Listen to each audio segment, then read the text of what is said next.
Hello, this is teddygaming and welcome back to a review on the Teenage Mutant Ninja Turtles tmnt The Last Ronin Lost Day special.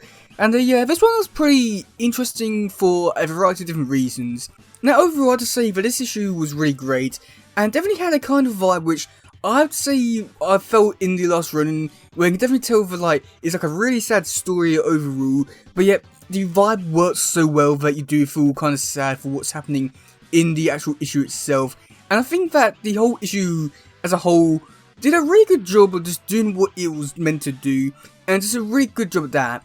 But with that being said, I will say this, there's a lot of talking in this issue, just by April just going over stuff from the past, the present, the future and stuff like that. And then also the setup for this issue for The Last Ronin 2 is a little bit interesting with where they could take things with what they're also setting up as well. But I will get onto that a little bit later, just because I do have a few thoughts in that which I do think could be interesting points to bring up for going into The Last Ronin 2.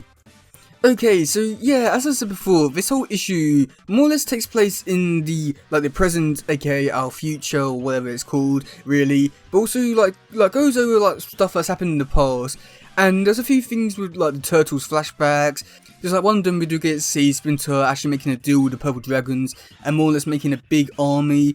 And I do think that was pretty interesting and really great to see there. And I do think there's little bits in there like that really made this universe and history with this universe really stretch out and feel more fleshed out and actually feel like a proper universe instead of just having one story and stuff like that. So I do enjoy stuff like that, but at the same time it just I don't know, it feels a little bit weird having it all in here, but then at the same time I enjoy it, so yeah.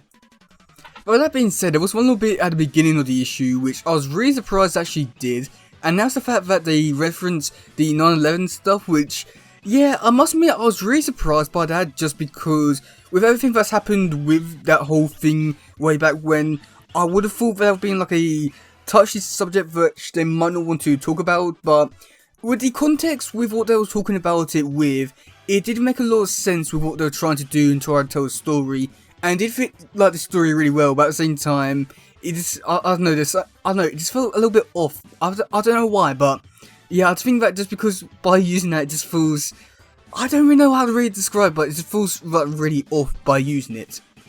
And then of course with the actual present day stuff, there was some pretty interesting stuff in there. We do get to see Casey Marie Jones, she's going on a date, and we do get to see April takes the 4 turtles, they go around the city, collecting more or less trading stuff with the Tinkerer, Purple Dragons, and then some cops, and then they go to a retirement home, and then they sell some fireworks for Casey.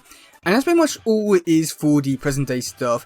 And the reason why I'm not going into it in full detail is just because I do want to talk about the future for this stuff, with how they are setting things up for this future. And with them interacting with all these characters, it's somewhat interesting because I do think that does tie into a lot of stuff with the future for this universe. Just because they're setting up a lot of stuff for this universe in terms of new characters such as the Tinkerer, which I don't really know what they're going to do with her character.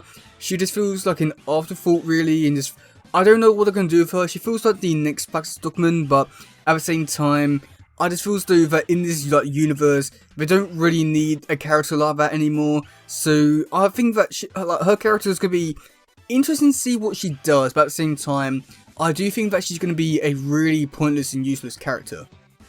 And then we have the Purple Dragons, which was something which I was really surprised at, just because most of the time in any tmnt universe, they are just, the casual tmnt villain gang that normally start off with, and then pretty much after season 1, they're pretty much forgotten about, or if they do come back, they are pretty much beaten immediately.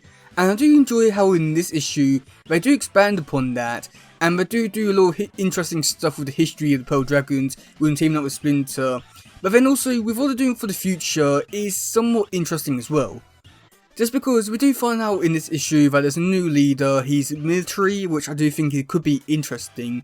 And they also send things up to be a pretty interesting thing for the future, and actually being an actual threat, which I do think could be good, but at the same time, with how they send things up, it might not be as good as they're thinking it might be. Now the reason for this is just because we already know that Lost Ronin issue number 5 is going to have another time jump, and then probably for the Lost Ronin 2 there's probably going to be another time jump. So between like here and then there's going to be like a lot of like stuff that's going to be happening and changing in like that short amount of time that we would probably read it in. But I just feel so like it's going to be like a lot of like big changes between like now and then. So I think that like they're setting up a lot of good stuff for the series in terms of like who could be the next big villain and stuff like that, which I'm looking forward to. But at the same time, with how much like time we are more or less skipping and stuff like that, I just don't think it's going to be like a natural progression, and I think that's going to be like really forced in a way. And to be honest, it's the purple dragons. Like, no one's really thought to really use them before, so I do think that's also really interesting. But at the same time, because they're being used before, and they're being used like very little, I want to say that I'm going into this open-minded, but at the same time, I know that I'm really closed-minded in a way, and just think that the pole dragons is going to be more or less useless, and they're going to be, you know, they'll come in and then tell us beat them and stuff like that. So I just don't really see like their future for this universe and stuff like that. Which again, I know that I want to go into this open-minded, but at the same time, I feel like everyone is going into this a little bit close-minded anyway. And then for the last few characters, which we did get a little tease for being like the next big bad as well, we do have some cops and the Mafia, which I do think could be interesting, and I do think that like there's a lot of possibilities and potential here to really bring in like a lot of like fan favourite characters. I'm thinking like Don Vizioso and stuff like that, and I do think that like that could be like a really interesting thing to really bring those characters into like this kind of environment and stuff like that, which could be great and interesting. But at the same time, I don't really know how I feel about the Mafia joining. I don't know, it just always feels like they're not really like turtle type villains, but at the same time you just never know. And with the new turtles fighting them, I guess that could be interesting and really carving out their own set of villains, which again could be really interesting. But at the same time, I just don't really think the Mafia is really what you would associate with turtles, so that could be interesting or not, but it is what it is. But why the Mafia? So yeah, I must admit overall this issue has been pretty great and really amazing. I think the artwork for this issue was again so amazing. We have 3 different artists on this one. We had the Ozazius brothers? Ozazius brothers? I'm pretty sure I said that wrong, but basically they did the artwork for Lost Ronin, and they come back and did some of the flashback stuff, which I do think worked really well and looked really great. We had the present day stuff done by Ben Bishop, beautiful as always. I can't put it into words.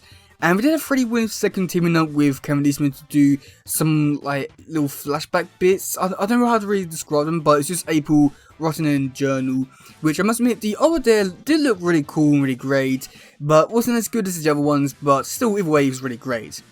But yeah, I must admit overall this whole issue has been really great. I do think there's a lot of really great things in this issue.